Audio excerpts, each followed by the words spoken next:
Welcome to Achieving a Better You show. I'm Dr. Esther, and today I have the privilege of inviting Veronica Maldonado, a friend of mine who I've known for more than 15 years. The premise of my show, Achieving a Better You, is to show you, the audience, that you can achieve a better version of yourself no matter what the circumstances or situations. And also that there's no end point.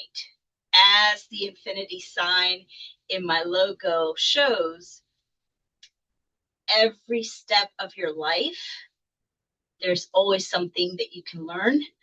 There's always a better version of yourself, no matter what. And there's no end point. So it's a continuous cycle of learning and building yourself up and truly becoming a better version of yourself. So today, I'm very excited to start my YouTube channel and show with Veronica Maldonado. Thank you for being here. Thank you for inviting me. And I have great news. She took a bold leap of faith to create and publish her own children's book. Congratulations. Thank you. On creating this amazing book called A Different Kind of Magic. Kudos to you for taking such an extraordinary step and leap of faith. Thank you. But before we get to this book, because I read it, I absolutely love this book. I think it's important to backtrack and to show people that when you're on a path in life, sometimes it directs you in a different point of view or a different direction. And that direction, as long as you follow it through, can guide you, and you end up being a different person and someone of providing help for others. Right. Wouldn't you agree? Yes, I would definitely agree. Yes. So let's go back in time. So tell me, where were you born and raised? I was born and raised in Camden, New Jersey. However, both my parents are from Puerto Rico. Like mine. And Papi would take me to the island frequently to kind of like make sure I don't lose my roots being here in Camden. Okay. Now, interestingly enough, your interest for psychology came about when you were in high school. So tell me a little bit about that. Yes, so it peaked in high school. I had a psychology course. It was like Psychology 101 in the high school that I was attending at the time, and no other elective caught my interest. And then I was like, all right, let's do psychology. And I was just mind blown. It created this passion where I actually wanted to study, wanted to be different and learn about the mind. It was just something about learning how the mind works and how we think and what makes us us. Mm-hmm. And I think very much the mind controls so much. Yes. It controls our body, our thoughts, our emotions. Yes. That learning that can then give you the capability of being able to help others because you understand the premise of how the mind works. Right. And then understanding how your mind works primarily, and then it helps to kind of understand how other people's minds are working as well, because you kind of like, oh, that's why I behave the way I behave, or I think the way I think. And then it adds like a personal touch when you are talking to other people. I agree. So from that, what did you do next? So after graduating high school, I went into college for psychology. However, I did have to stop for a while because I did become pregnant with my son.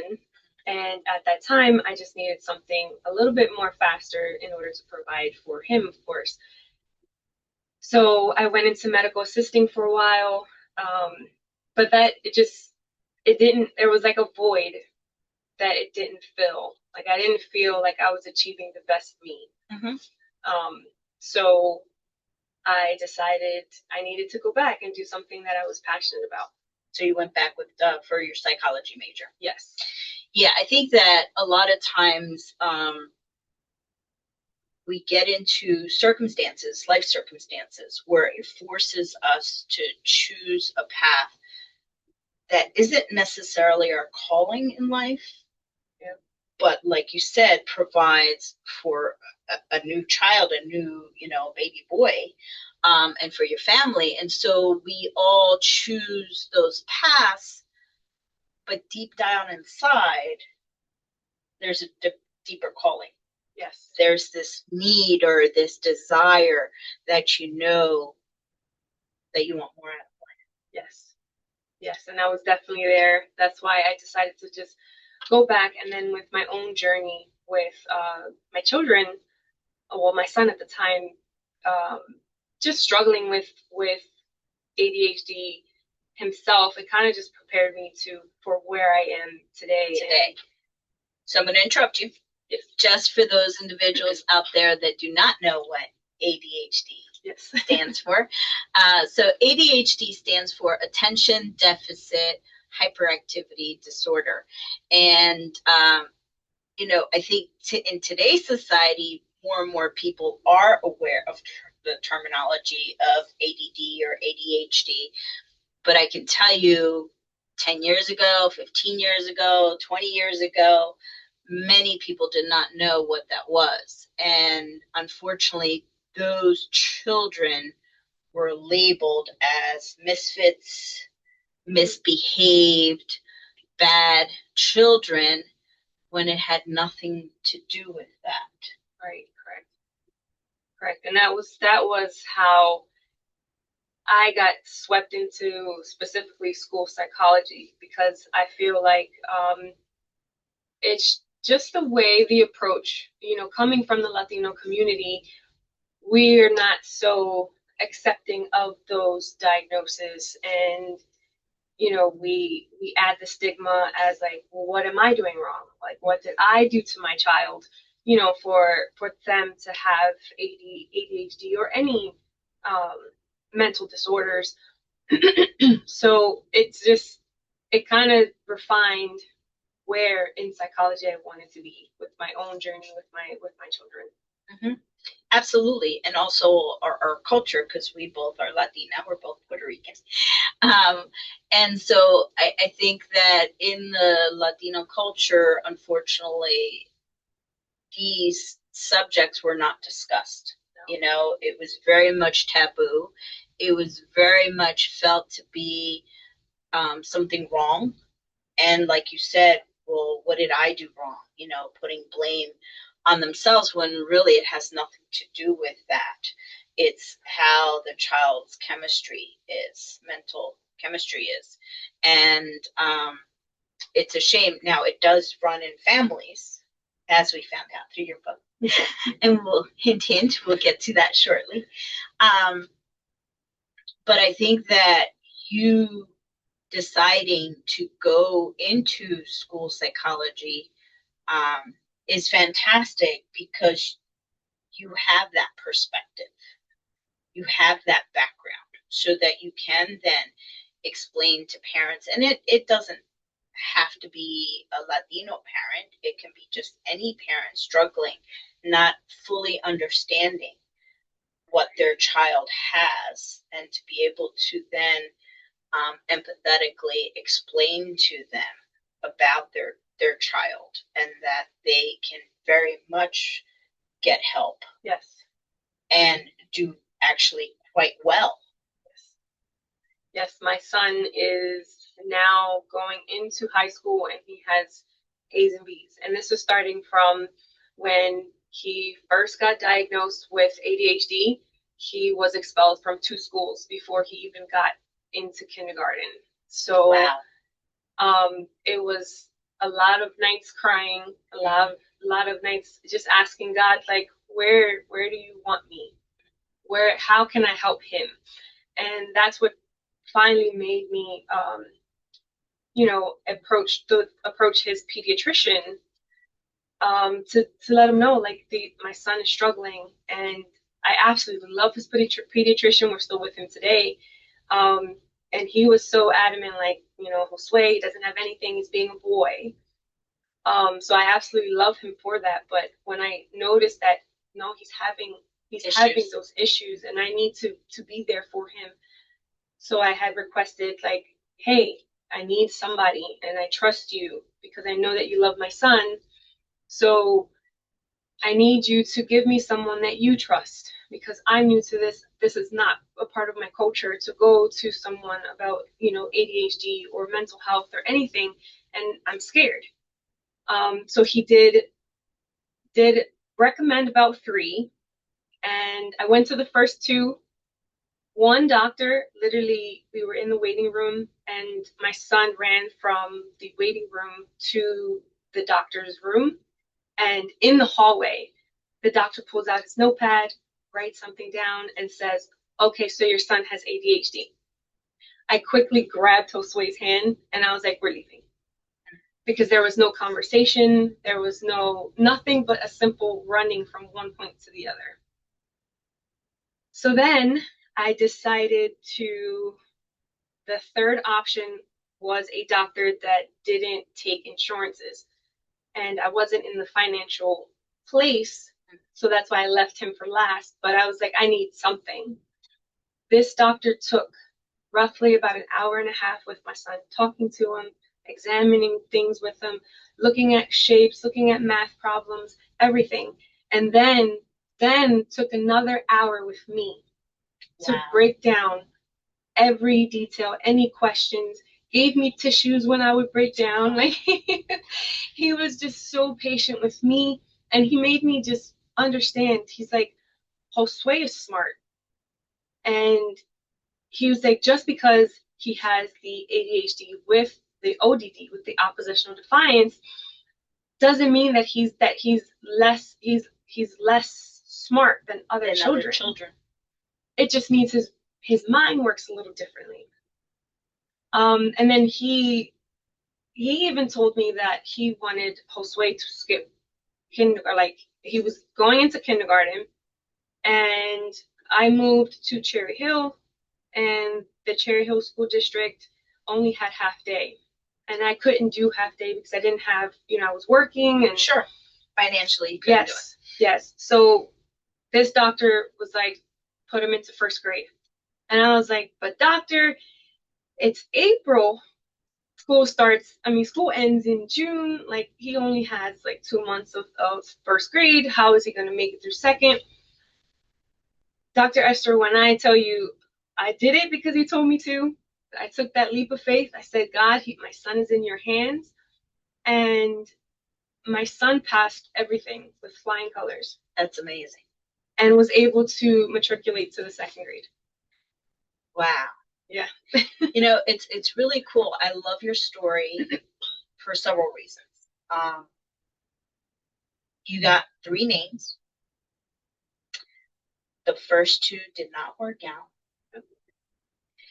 The first guy just kind of quickly made the diagnosis without even talking, examining, or doing anything. And the third one that didn't take insurance gave you and cared about you and your son, and made sure that before you stepped out that door, all your questions were answered. You felt reassured. You finally got a diagnosis for your son. And look how successful he has become. Yes. Because you took that leap of faith and trusted that third doctor. I would tell you, as you know, I've been a family physician, as you well know, close to 30 years. And one of the things that I've noticed just from being a family physician myself, but also interacting with other providers, I would tell you, as for the viewers out there, make sure that whoever you are seeking for medical attention honors you, respects you, listens to you. And if they do not, walk away. And you have every right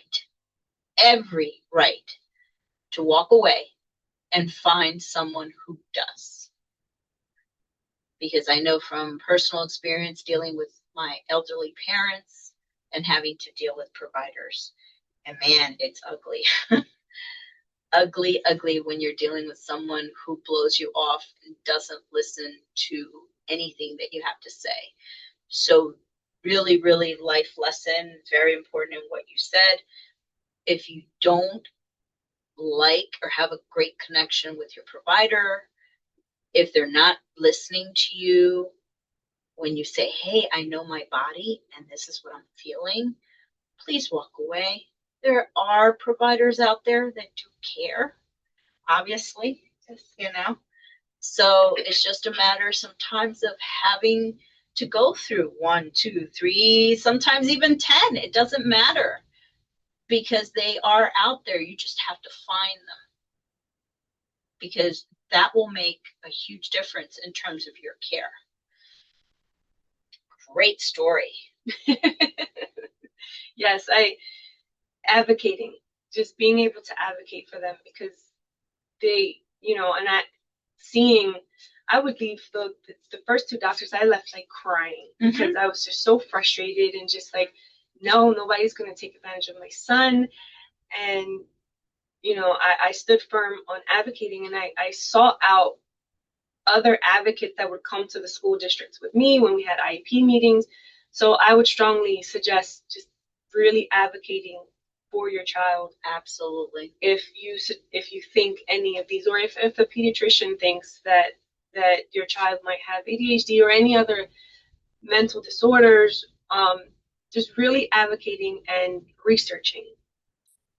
Don't go in completely blind. Absolutely. Yeah, agree.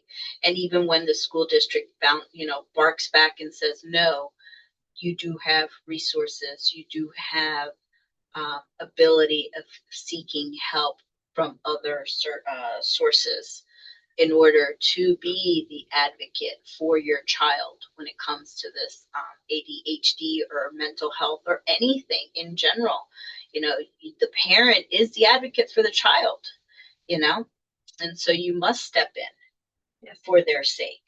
Yeah, and when you are across that table with your child's school, don't be afraid to tell them to dim words down or explanations down, so that you completely understand what's being spoken about. I used to go in with notebooks and make sure that I write things down, not understanding that I am from the ADD, ADHD world also, and that was just my way to make sure that I didn't forget what was being said.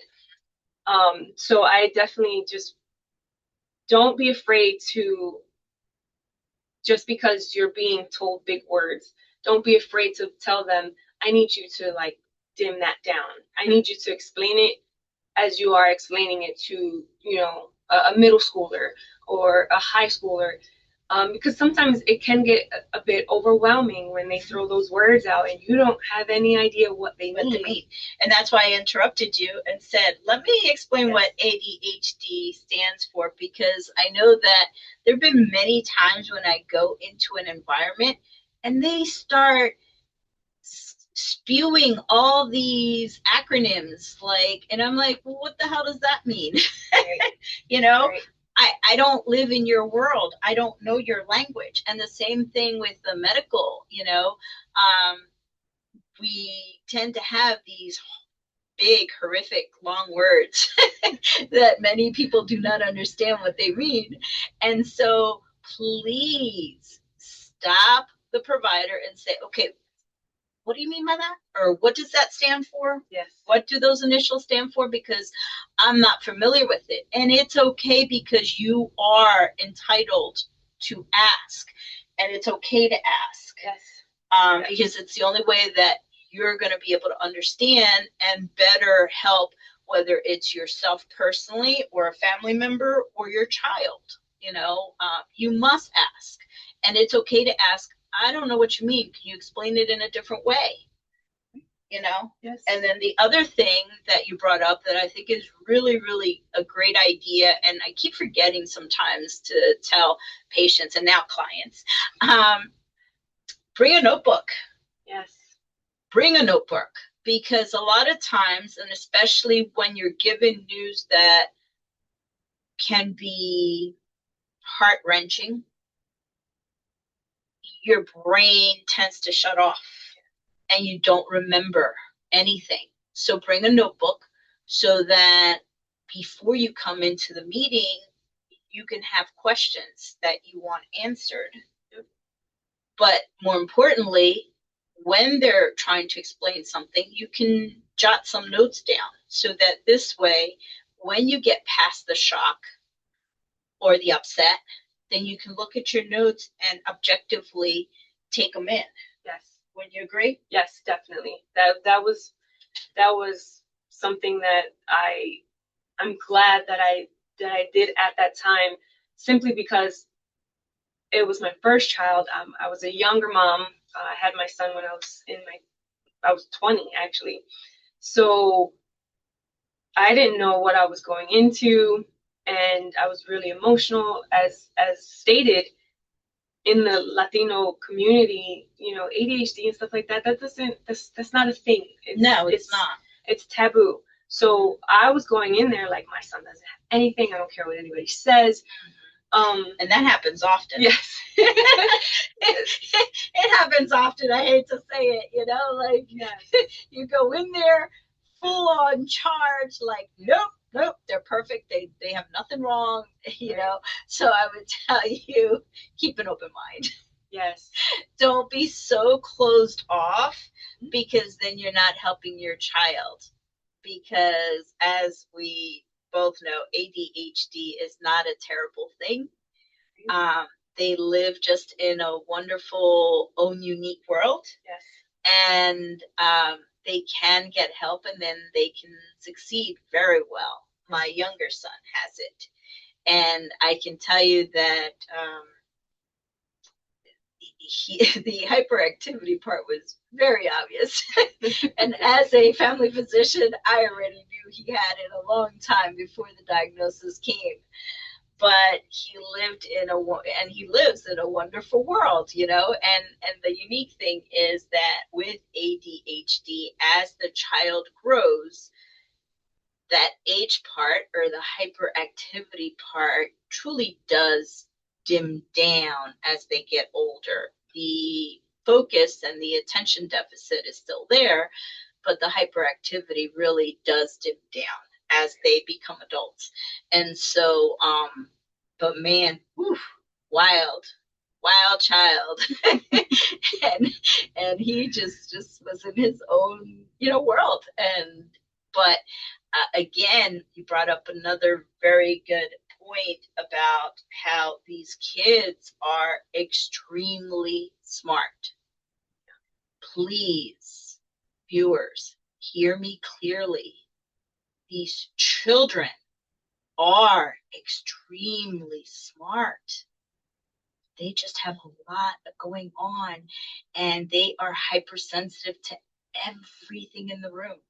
Like, they can hear everything going on all at once. I laugh because I, with you being my doctor for so long, you were the one that found out that I had ADD.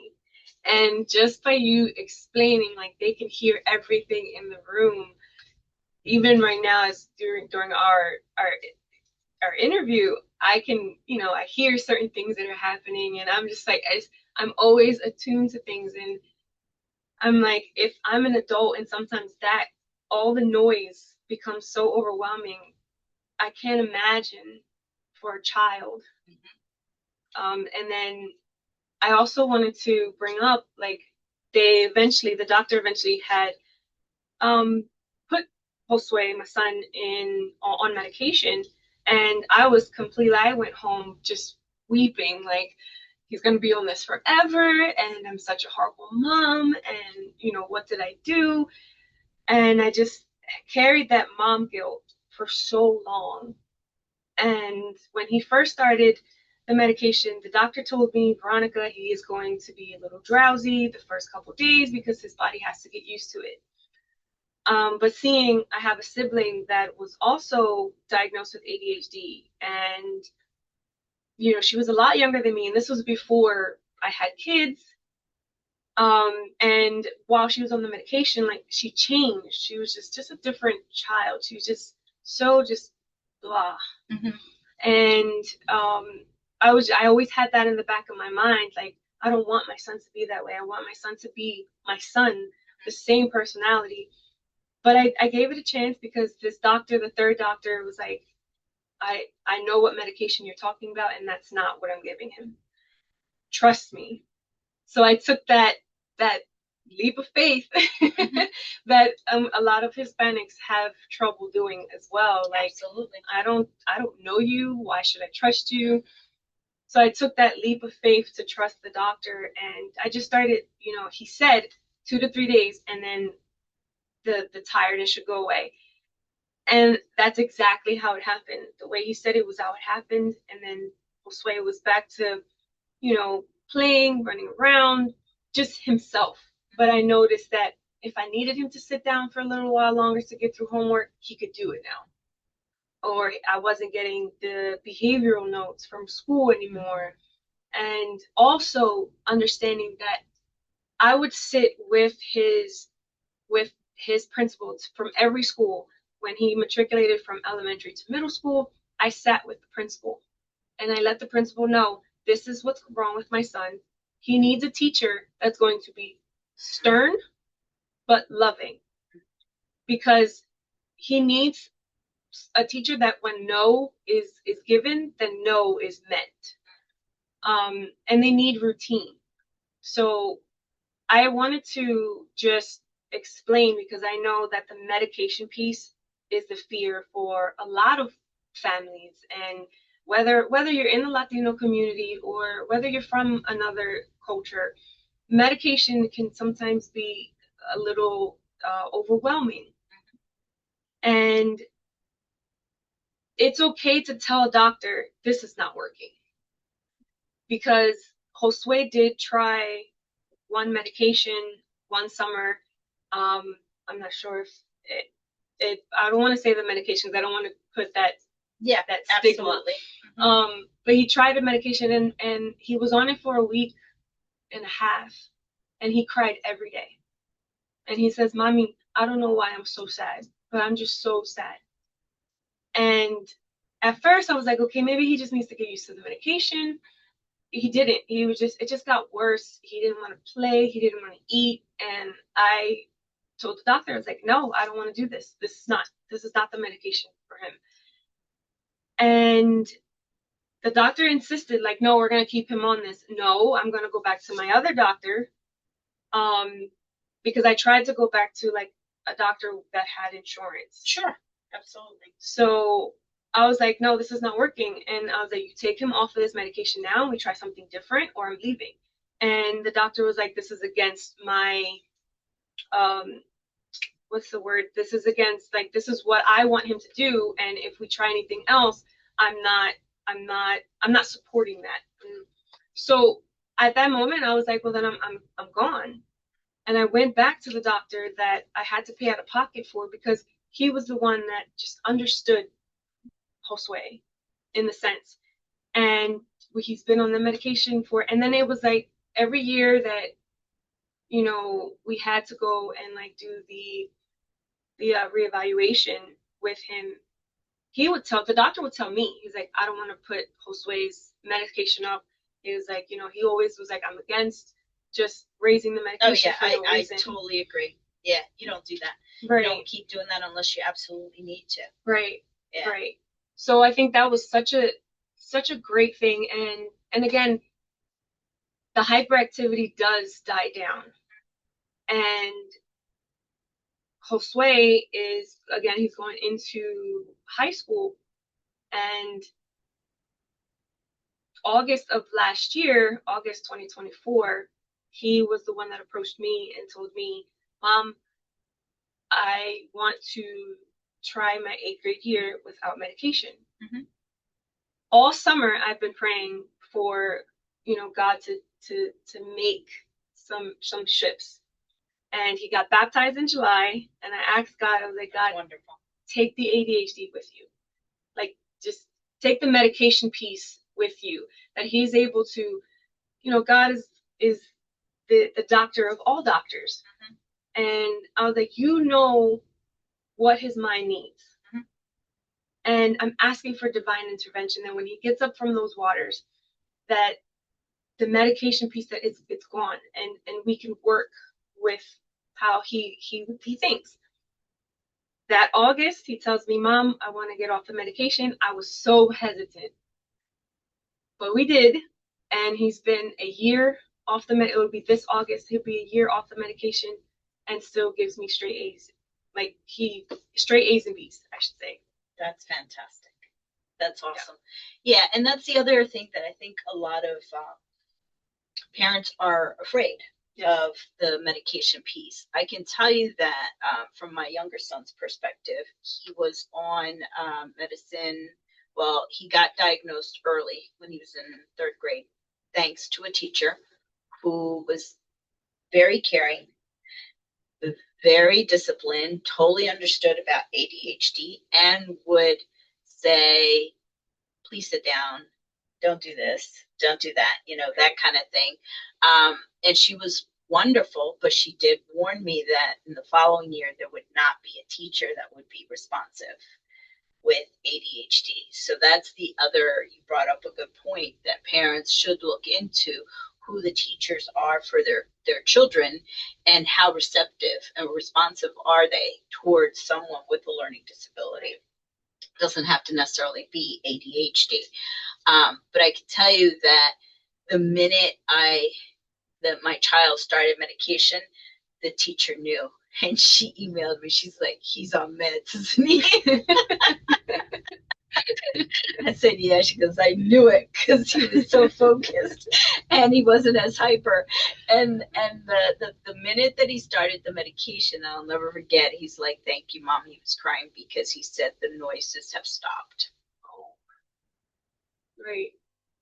Because of all that inundation of noise, voices, everything, all at once, he was able to zone in on what he needed to do. And so I would tell you, don't be so afraid of medication. And, and I know that the stimulants have a bad reputation, that they're addictive and so forth. Not when it comes to ADHD. I'll never forget, I have a funny story to tell you. I was in Target one day, and he was this was before he was in 3rd grade, so maybe 2nd grade. We go into Target, and I decide, Starbucks, I haven't had a coffee. I wanted to treat myself to coffee, and I just had him. I learned early on not to have the 2 children together because it was a nightmare. And so I just had him in the shopping cart, and he begged me for a sip, and I'm thinking, oh my goodness, this is going to be like the worst trip ever. I'm going to have this already hyper child be even more hyper. And so I said, just a tiny sip, that's it. And he took the sip, and it was the best trip ever. Because what people don't realize is that when you truly do have hyperactivity and ADHD, coffee does not act as a stimulant. It actually has the opposite effect. It actually helps to focus. Did not know that until I gave it to him and realized, wow, what they were saying was so true. Now, I had sort of heard about it, but I didn't think that it was legit until I had my perfect example or experiment there with my child, as he was totally calm during the entire shopping trip. So go figure, right? Right. Okay, now let's get to your book. You mentioned that with this book, there was something that you had near and dear to your heart, Yes. and that you finally decided to take yet another leap of faith and trust in God, and actually self-publish, which I am very impressed. This book. So you can come back a different day to talk about the struggles and all of that about publishing your own book. Okay. But I think for right now, because we're running out of time, let's talk about the story of this incredible book and how people can get the book. So the story in the book is about a little girl named Isabela. She has a very busy mind. And in the beginning of the book, she's very imaginative, and she has a pet iguana, and we call him Gigante in the book. And she'll tell Abuela and Mama, look at Gigante flying. And in the book, we see Mama is kind of like drained, and she's like, again, overwhelmed. Like, yeah, she's overwhelmed, and maybe overstimulated as well. And then comes Tío Julio. And Tío Julio is, so the nice thing, the part that I love about this book is that it's Spanglish. And for those of you that don't know what Spanglish is Spanish and English together in a sentence. So Gigante means big, yes, right? Giant, yes. And mama, mommy, everybody kind of knows that one. Abuela is grandmom. And and abuela's grandma. We're not doing no grandmother. And too formal. And in our culture, that no. And Tío is uncle, right? Yes. So go ahead. I'm sorry to interrupt. No, it's okay. So Tío Julio comes to visit, and he comes in. He makes this grand entrance where he's like walking in. Well, he's dancing into the kitchen, and he just gets Isabela like hyped up in the kitchen, and he tells her that, I used to have, like, I have a mind like yours. And in a part of the book, he tells her, I was like the king of Silencio Julio, like, silence Julio, you're talking too much. Or so he relates to her in that sense, where now she's not feeling like there's a problem with her, because now she sees an adult that has fully embraced that their mind just works a little different. And he works as kind of an advocate for Isabela, but also for Mama, and that support for Mama, because now he's talking to Mama like, I think Isabela has ADHD, and he's going through those motions, and Mama has her hesitations, and she brings up the infamous chancleta. And okay, so for those of you that do not know what chancleta is, chancleta is a slipper, right? Yes. That's very well known to the Latino community. Because the chancleta was the device that you'd get bopped in the butt with when you misbehaved. Or flung at. You're right. Or tossed across the room to hit your head, yeah. So for those that have lived in that generation, we know very well what the chancleta would mean. So he explains to Mama, he's like, yes, and I got the chancleta a lot, but that didn't stop my mind from racing and my thoughts to keep running. So he explains to her, and he's with her every step of the way, not just Mama, but Isabela as well. So I just wanted to just let the Latino community, and again, my intention is the Latino community, but there are other communities that find these things as stigmas as well. And just to know that it's okay. It doesn't mean that it's a problem with your child. It's just they think a little different. And that's why I had titled the book A Different Kind of Magic, because the way they think is magical. They're always thinking, and they're creative, and they're always going. So it's a different kind of magic. Yeah, absolutely. And you have two versions. Yes. You have the soft version. Yes. And then you have the hardcover version. Now, the difference between this one and the hardcover and the soft cover is that what's neat about the hardcover is, why don't you tell me? So what's neat about the hardcover is in the beginning pages, it's the actual storyline. And then towards the back, they have the coloring pages for the kids. So every character is in there. We have Gigante, the iguana, in there, baby Nico, Tio Julio dancing and having just a good old time. Yeah. And baby Nico is Isabela's baby brother. Yes.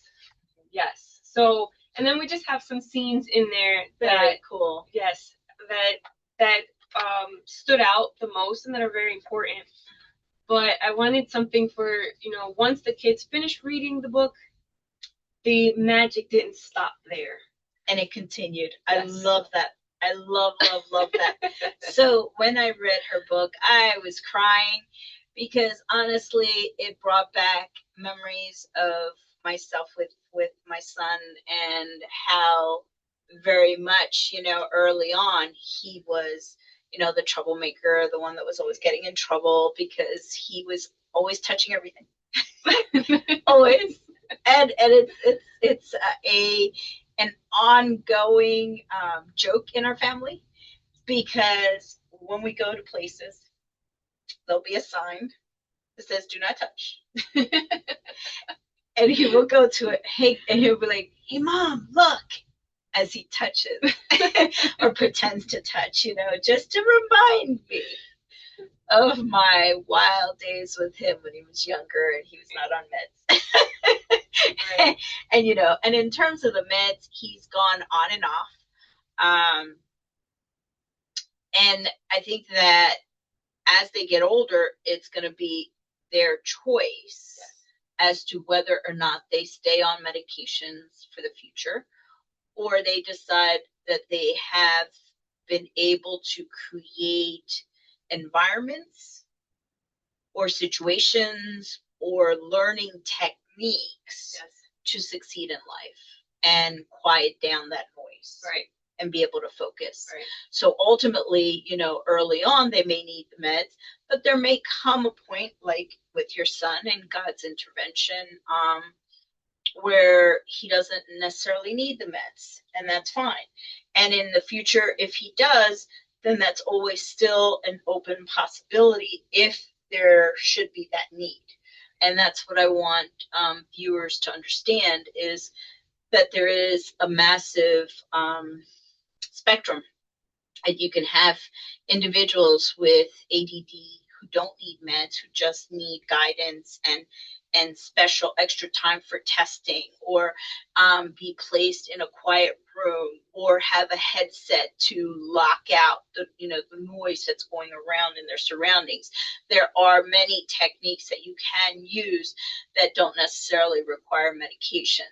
But as a mom of someone who did, I can tell you that if that were to come up, don't be so afraid, because it can be life altering.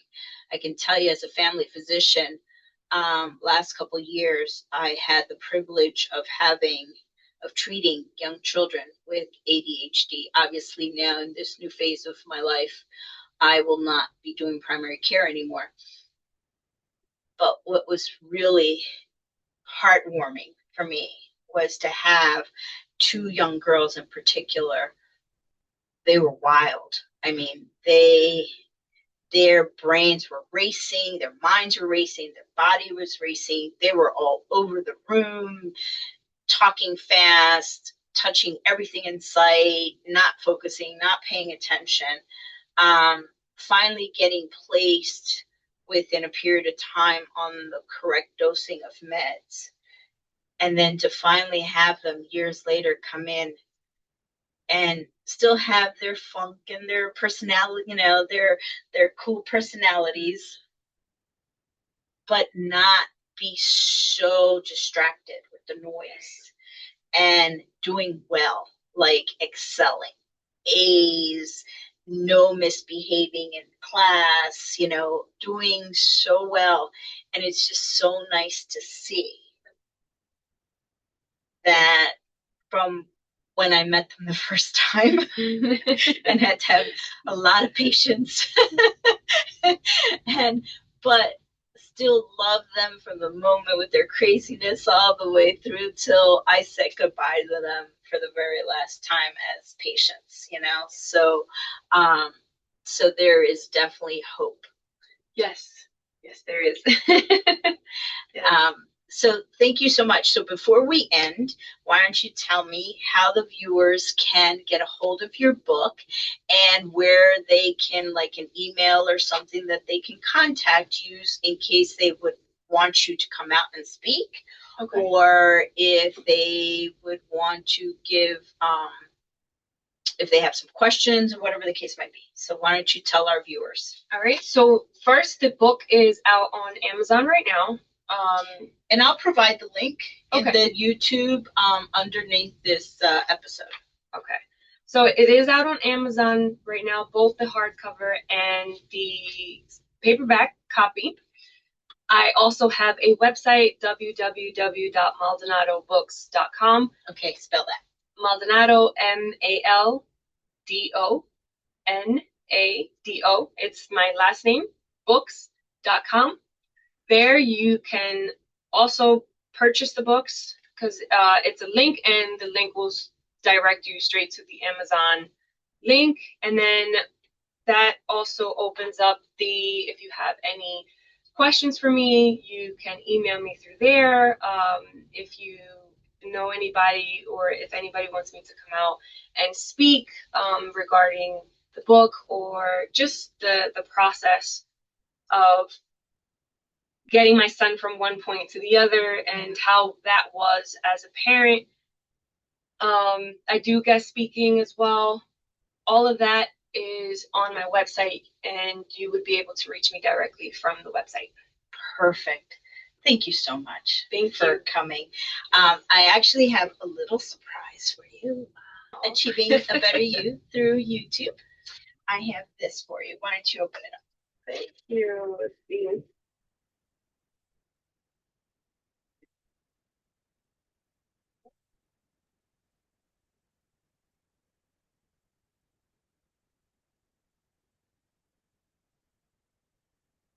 Oh. So it says, I am on it. And why don't you read the I am phrases? It says, I am beautiful, intelligent. I am resilient. I am courageous, unapologetic. I am passionate, successful. I am influential, powerful. I am a woman. Wonderful. I love and you it. Are. So also, I will provide a link for the woman who beautifully created this cup and has given me many other cups. So I will also give her the tribute that she deserves by providing her link as well. Yes. Beautiful. Thank you so much. You're welcome. I am so proud of you. Thank you. So, as I say always, there's always a way of achieving a better version of yourself, no matter what the circumstances or obstacles that may be in your way. Keep hope and Christ alive. And until next time, please take care of you.